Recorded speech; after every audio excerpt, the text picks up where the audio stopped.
Hello everyone, hope we're all good. Thanks for all the support. I'm loving these little videos. I love the identification. I love the fact that people comment and can identify and relate to similar stories. I want to talk about a little bit of a time when I came back from Thailand.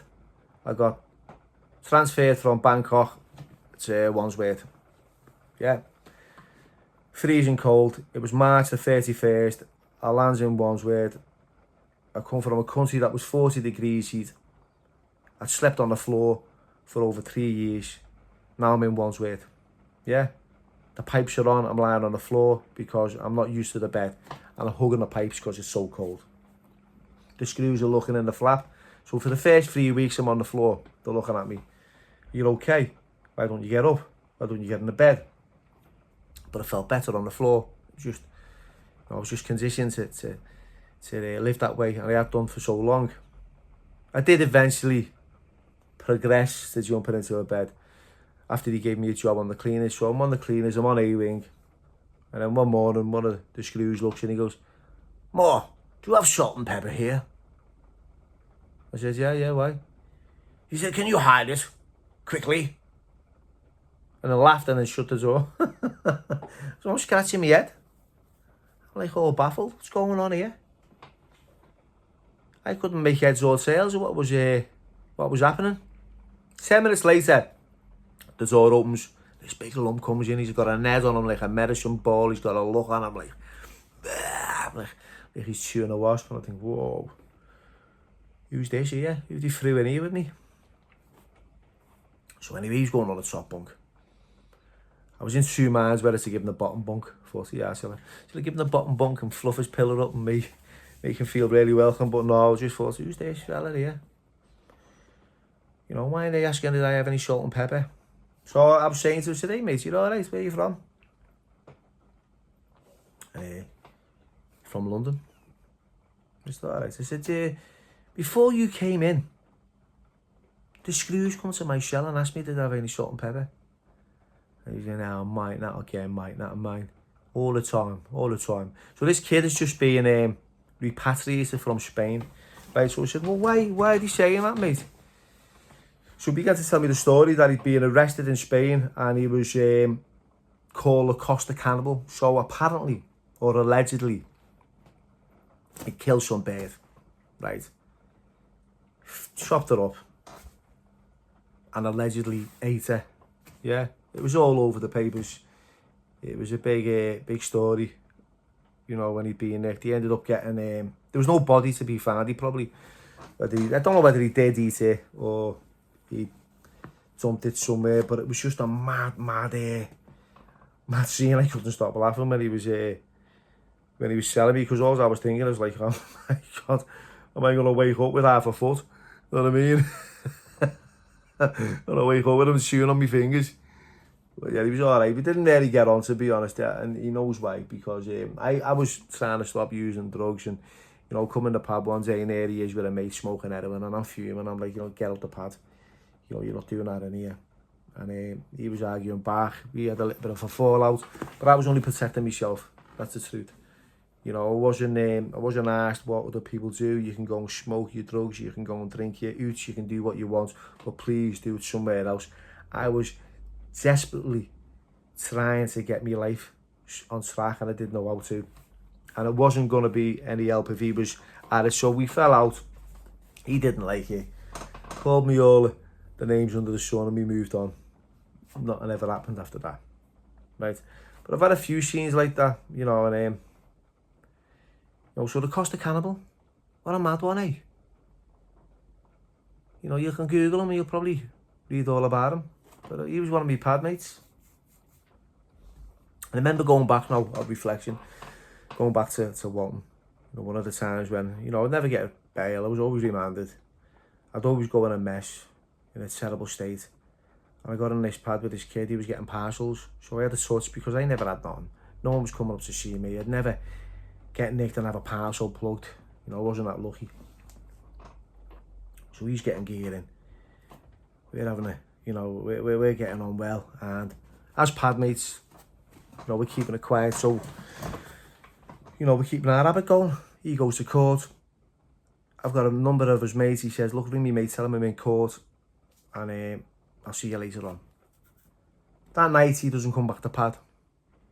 I'm like, on the buzzer, because I want him back. You know, he's getting a swag and, you know, he's in my pad. Where is he, boss? He's on K-Wing. And we were on H-Wing now. That was it. I'm rattling now. I've got nothing. Tossing and turning, I'm doing a night shift.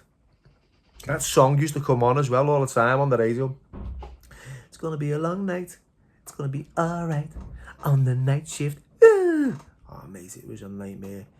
You know, you couldn't sleep. You were tossing and turning. You were like in that blanket riding your bike. You know, it was horrible. It was horrible. Sweating, spewing.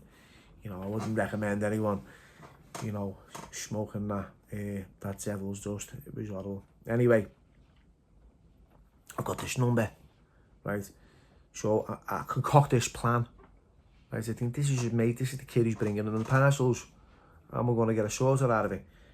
So this kid said to me next door through the pipes, Bill, if you want to get out and get the Aussie, tell him you got kidney stones. I said, how do I know I've got kidney stones? I can't tell him I've got them if I don't know what they are. He said, just tell him you're pissing blood. They'll know what they are. On the buzzer, boss, help. I'm in bits here, boss. This little half fella. I'm dragging my old carcass up these stairs. You better have a good reason for me to be here now outside your bat. Tell me what it is, boy. I went, boss, I'm in a bad way. I've been pissing blood. I don't know what's wrong with me. Help me, please, boss. Please get the doctor. Please, please, please. Now I'd get an Oscar for this, right? I am blagging it like there's no tomorrow. So a couple of hours go by. I'm having to press the buzzer about 20 times, right? Get him up and down. They're here in half an hour. They'll be here in 10 minutes, you know. It's like waiting to score. No one's turning up. Eventually they turn up, right? About 11 o'clock at night. I'm not messing. I've been on that buzzer since about 7, right? For hours. Right, this time now, I'm on the floor when he come in. Right, I've really gone for it now. I've gone for gold, yeah? I'm on the floor. I'm rolling, I'm writhing, and my eyes are closed. I'm in agony. They said, what's up with you? I said, oh no, boss, I've been a sort of piece of blood. My side's killing me. I don't know what. I'm holding on to my side, right? This is what the kid said. He said, hold on to your side. So I'm getting all this information prior to telling them. And then they made the decision, they've got to act upon it. We'll take him to the prison hospital. So he gets put in this little orange chair. 11:30 at night. They're taking me down the stairs. Right? All the lads are out the door. What's up, Bill? You alright, lad? You alright? Because I've made a few friends on the wing. So I'm getting taken down the stairs. Next thing, no word of a lie. The chair collapses. It's like a collapsible chair. It looks like a toboggan, right? And it goes flying with me in it down the bottom of the stairs. I'm flying all the way down. And I've hit the wall. Splash, bang, all the lads about, what are you doing to them? They're all thinking I'm getting muftis, like they're all thinking I'm getting taken down a block or something. I'm going, and I'm screaming because, you know, trying to black these kidney stones, and I'm getting like wolves all over the place down these stairs. They're all apologizing. You're all right, oh. So it made it look a little bit better. It added to the effect. He gets me to the prison Aussie. I'm still acting like there's something going on. Right, I've got a little razor blade sucked in me pants. Next thing is a blue light. The ambulance comes in. They take me to the Royal Hospital. I'm in the Royal. Handcuffed, 2 screws. Right, so I've got to give them a piss test. So what I do now, they give you a little tube, put me head on a blanket, cut me thumb, squeeze a little bit of blood as I'm pissing. Give them the sample back. 2 hours later, or whatever, he comes down. Whoa, something wrong with him. Let's get him upstairs.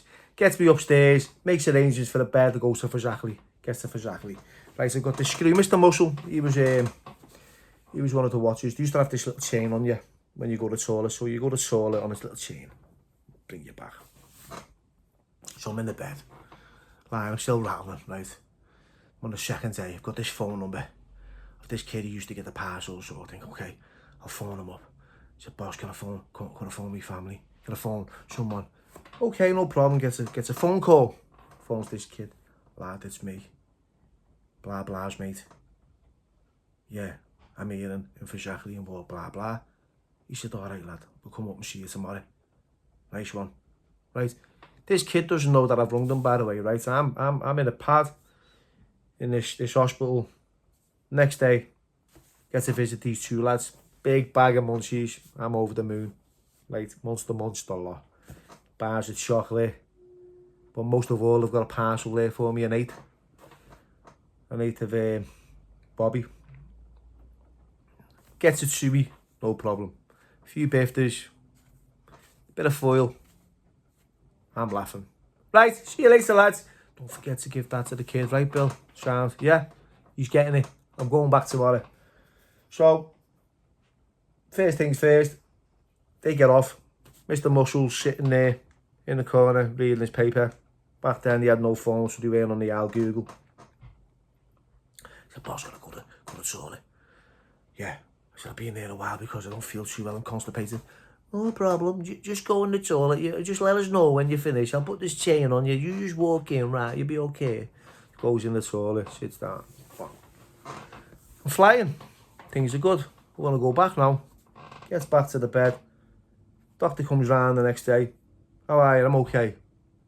Okay, we're going to keep you on obs for another 7 days. I was there for 7 days. I've tanned the tackle. I've done it in. Right, I think he had a tube left by the time we went back to the reception. By this time, he knows that this kid's been up to see me. He's rattling. Right, he's on G-Wing this time, so he's rattling. And you've got to come through G-Wing. You get through reception in one, you go through B-Wing, and then you go straight onto G-Wing. And I'm on H. I'm marching with my little green blanket under my arm. Right, got a tube left. Billy! Billy! All right, lad. I don't know what to say to me. All right, lad. What's happening? Have you got that? Well, funny thing, you know, mate. So I'm trying to begin. I'll just get off anyway. So he sends me this note. Everyone gets notes. I couldn't really say much anyway in the landing as I'm walking through screws and marching you on. But like, you know, you go to any lengths, don't you, to get. What I'm saying is like, right, you'll go to any lengths to get, you know, your substances, your drugs. Well, I did anyway. I went, you know, to them kind of lengths. You know, and it's there's been times when I've been on the yard and people have threw parcels over and I've just dived on them and ran off. You know what I mean? There's been many a times that, you know, I've had to do desperate things for drugs. You know, I'm sitting here, I'm quite grateful that I've gone through all that and I've changed. And that I'm not the person I used to be. Because now, when I do tell these stories, I think back and I think, wow, you know, I put myself on a 2052. You know, when I was in Walton, and that's a suicide watch, it's a 15-minute watch. Now, a 2052, what that kind of got you was, like, you got on your buzzer, you tell a screw you need to speak to a listener would come, you know, to your cell, they'd open the door and you'd be standing on the landing. You just blank the listener, look mate, I've got to go down there, get a bifter off so-and-so, and then you'd be on the graft for swag. So that was the only, I was never had the balls to go and kill myself. I never really had that courage to sting myself up. You know, thought about it a lot, or many a time that, you know, I wanted to end it. But I don't think I ever had that courage to do it. You know, so I put myself on suicide watches. I put myself on the Aussie wing. You know, I go to all these different lengths to get something. I remember they gave me, I was getting medication off kids down the Aussie, you know, and he gave this one time, this kid gave me this liquid. Now, he told me that he'll just put you to care, but he gave me this, he's got his liquid, and he's passed it to me, and I've necked it, mate, and Chemidrin it was. I've never had any kind of pain like this in my life. I had it, and I was thinking, I wonder what feeling I'm going to get out of this, I wonder what it's going to do for me. I'll tell you now, mate, my face was like that. My jaw just locked. I was in agony. It was painful. It was like some kind of antipsychotic drug that kind of only worked on certain individuals. You were having different concoctions of medication, but if you took it solely as a drug, it just melted your face, and I was in bits crying. You know, getting on the bus, I'm going on a visit by this time. I've got a visit coming up. I think it was my mum. And I had it in the morning, and I had a visit in the afternoon. And I'm lying there like that. Like Quasimodo. And the door's open, you go, you know, right? It was horrible, it was horrendous. I wouldn't suggest anyone take that. If you've heard of it, anyone's ever heard of it, Chemidrin, now let me know if you've had any experience with that drug in the comments. You know, I've had it, you know, like I said, I've enjoyed doing these little stories. You know, it might benefit some, it might not benefit anyone, but, you know, it's nice to just talk and have a little bit of a chat with you. So thanks for that, take care.